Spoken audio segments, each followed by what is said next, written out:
कौन एलेबरेट करेगा? सामने आओ, पहले आपकी शक्लें तो दिखाओ ना यूट्यूब वालों को। हाँ फिर इधर आ जाना ना, पहले शुरू तो करो। Sir this is a hydraulic crane. आपका नाम? My name is Abdul Manan. Class? Class 71। सही जी। आपने क्या बनाया है?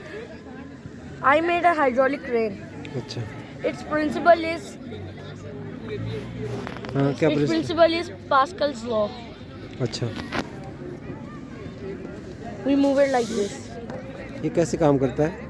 ये सिरिंजेस की मदद से काम होता है।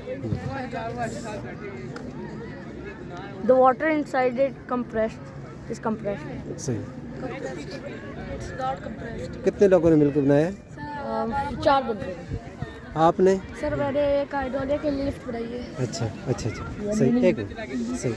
बस आपका हो गया? Yes sir. इस पे कितना खर्चा आया है? सर इसमें कम ही खर्चा है। किस पैसे किसने दिए? फाइनेंस किसने किया है?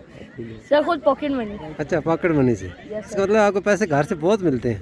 सर इतने तो नहीं मिलते। अच्छा।